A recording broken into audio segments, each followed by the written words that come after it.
వృషభ రాశి వారికి ద్వితీయంలో చంద్రుడు, పంచమ కేతువు, అష్టమ రవి బుధులు, దశమలో శని శుక్రులు, ఏకాదశంలో రాహు. కెరియర్ పరంగా చాలా బాగుంటుంది వీళ్ళకి. ఎప్పటి నుంచో ఎదురు చూస్తున్న కొన్ని ప్రాజెక్టులు వీరికి వస్తాయి. అలాగే విదేశాల కోసం వెళ్ళాలనుకునే వారికి ఈ వారం అనుకూలమైన వారం అని చెప్పవచ్చు. విదేశీ వ్యవహారాలు అనుకూలిస్తాయి. ప్రయత్నాలు ముమ్మరం చేయండి. గ్రీన్ కార్డ్ కోసం, H1B కోసం ఎవరైతే ప్రయత్నిస్తున్నారో ఈ వారం ఒక శుభసూచకం అని చెప్పవచ్చు. అలాగే చిన్న చిన్న ఆటంకాలు ఏవైతే ఉన్నాయో, ఎప్పటి నుంచో పెండింగ్లో ఉన్న పనులు ఏవైతే ఉన్నాయో ఈ వారం నెరవేరే అవకాశం కనిపిస్తోంది. వ్యాపార పరంగా నిదానంగా సాగిన లాభాలు మటుకు బాగుంటాయి. అదృష్టం తక్కువగా ఉందని చెప్పవచ్చు. అయితే కష్టే ఫలి అన్నారు పెద్దలు. మీరు ఎంత కష్టపడితే ఫలితం అంత ఉంటుంది. కాబట్టి అన్నిటికంటే ఈ వారం కొంచెం ఎక్కువ శ్రమించాల్సిన పరిస్థితి గోచరిస్తుంది. అయితే దానికి తగినట్టుగానే ఫలితాలు కూడా గోచరిస్తున్నాయి. అలాగే ఆరోగ్యం పట్ల కొన్ని జాగ్రత్తలు తీసుకోవాలి. ఆస్మాకు సంబంధించి, గ్యాస్ట్రిక్ సంబంధించింది ఇబ్బంది పెట్టే అవకాశం గోచరిస్తోంది. ఆహారం పట్ల కొన్ని నియమాలు పాటించాలి. తద్వారా మంచి ఫలితాలు సంప్రాప్తిస్తాయి. వ్యాపారాభివృద్ధి బాగుంటుంది.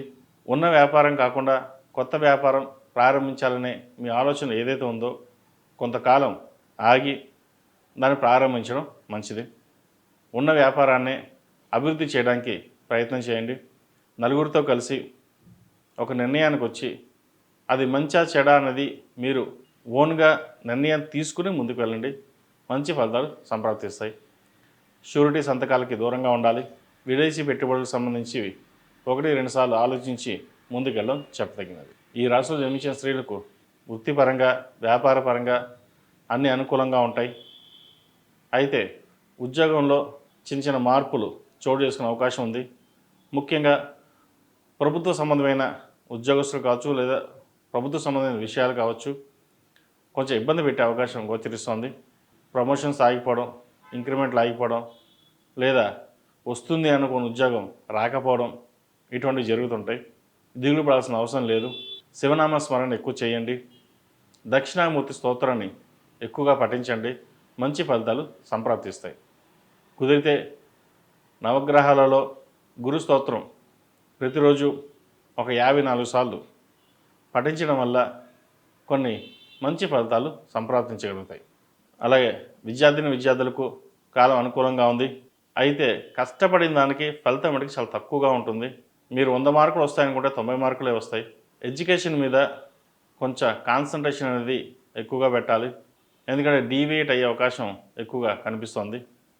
అన్నీ మనకే తెలుసు, మనం ఎవరికి చెప్తే వాళ్ళు వినరు, మనం చెప్తేనే మనం వినాలి అనే కాకుండా నలుగురు చెప్పింది విని మీకు మీరుగా ముందుకు వెళ్ళండి. మంచి ఫలితాలు సాధించగలుగుతారు. ఈ రాశివారు విష్ణు ఆలయ దర్శనం శ్రేయస్కరం. అలాగే కిలోంబావు బొబ్బర్లు దానంగా ఇవ్వండి. మంచి ఫలితాలు సంప్రాప్తిస్తాయి.